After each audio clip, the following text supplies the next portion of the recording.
This is potentially going to cost thousands of dollars. There is a squirrel in the Lexus.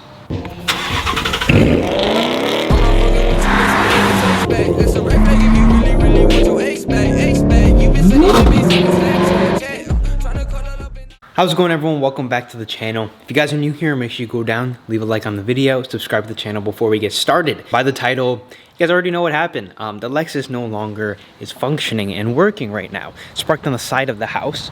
So I went to go start this car yesterday and had to check engine light in the morning. And alongside with that, I had like the VSC light, or it says VSC off. So that was a cold start up. Normally it revs a little bit higher on cold start. Super quiet. This car only has 67,000 miles on it and nothing should be wrong. I do have a computer sensor that we're gonna plug in and see what code it's saying. I think it's like an O2 sensor from what I'm reading. I was told to disconnect the battery for about 45 minutes to an hour, so that's what I'm gonna do, and then we're gonna try that and see if that works. This is what my dash is looking like right now. We'll close my door. It says check VSC. Traction control is off. The tire pressure, don't mind that. Floor the gas, flooring the gas all the way down, which is leading me to believe that it is a sensor. It's immediately engaging at 1,000 RPM, but I don't have any gas or throttle, I should say. Put it into drive, same thing. It's engaging a little harsh because it's not being told what to do, I think, and it's freaking out. The car does drive, but I can't accelerate. So kind of unfortunate. If anyone knows what's going on with the car, let me know if I don't figure it out by the time.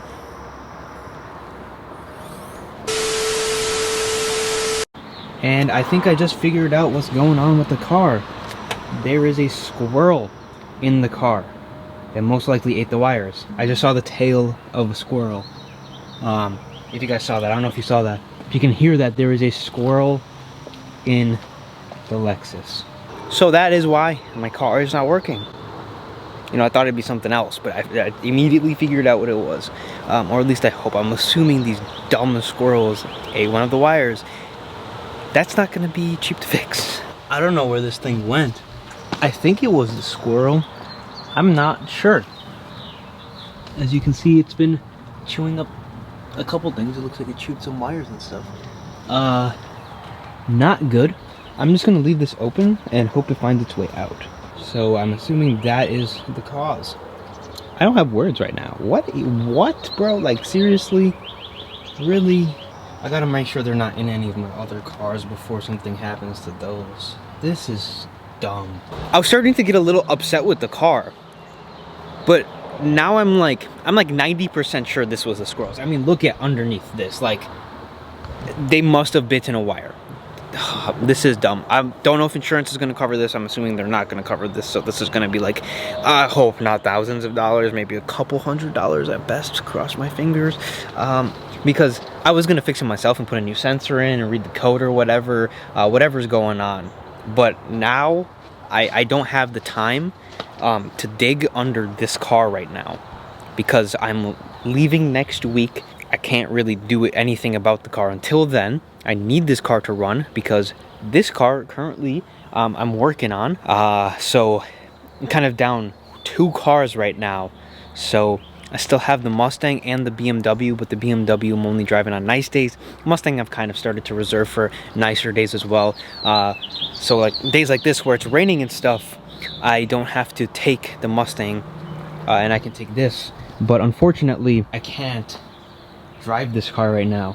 So I have to go call the guy who usually works on my BMW because he does a pretty good job for me, so we'll figure it out.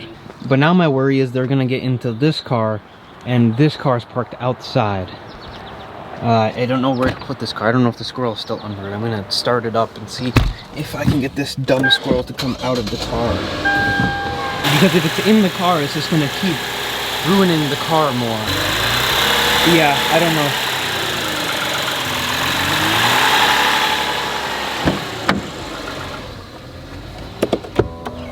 Yeah, I don't know. I just saw the squirrel when I opened the engine. I don't know if the squirrel's still in there. I think the wire had to do something with it to the point where it tells the car what RPM to be at to communicate with the transmission and the pedal. I think That's what that was, and it's stalling out because that wire is broken. I don't know what to do with this. I should shut the garage first thing, because there's 3 cars that sit outside. No, 4. There's 4 cars in our house that sit outside. Miata sits outside. I gotta close this before they get into either of these cars, because that would be a very bad time.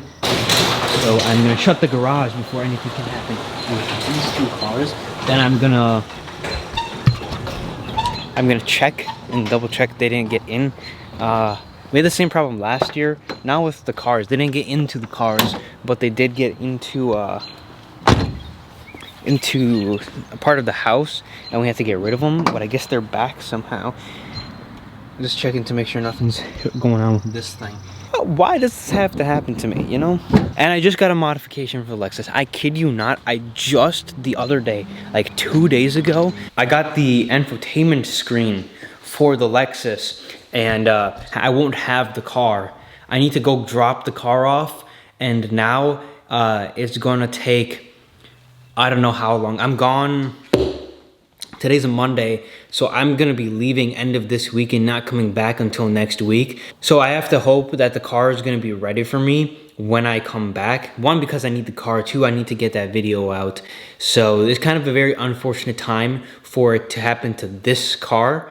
And now there's 3 other cars that sit outside as well. One of them being my Miata. I'm kind of like all over the place, because that's the last thing I expected to happen to the car was a squirrel being in it. You know, I expected maybe the wire, like a sensor, the O2 sensor I was reading online makes that light come up, disconnect the battery. Sometimes it just comes up and for no reason. But I guess there is a reason, and the reason is that the squirrel got into my car. A squirrel. Stay tuned. I'll give you guys an update on what happens with that car. I have to go drop it off, so we're gonna drop it off today. And I was just gonna fix a dumb sensor, whatever was happening, but clearly it's not the car's fault. It's not the car's fault that an animal got into it. I don't know how well I got it when I popped the hood. The squirrel was right there and it went down. I have no idea where it is right now. I started eating the foam. Warm the car up and force that squirrel out of the engine bay or wherever it's hiding. But that is exactly, this is where the car is parked, and those are bits of foam. This is potentially gonna cost thousands of dollars. I don't know how bad it is, but depending on how much more they continue to eat as of right now, I'm gonna get the car out of this garage and out of this property as soon as possible, because I don't want them doing more damage to the car. I'm also worried about my other cars. If they got to the Mustang or the BMW, I don't even want to imagine how much that's gonna cost. I'll look more into this. I'll keep you guys updated with what happens with the car, how much it's gonna cost, all of those things. This was not the video I was expecting to make, as you guys most likely know. We're at 79,000 subscribers. If you guys can help me get to 80,000, this might make the Lexus's unfortunate circumstance a little bit easier for me. 21,000 subscribers away from 100,000. It's just gonna cost money. At the end of the day, that is what it's gonna come down to. Subscribe, leave a like, I would greatly appreciate it, especially after today. And I'll see you guys in the next video with probably not an update on this car, but an update on the Bronco, hopefully. I was not expecting that.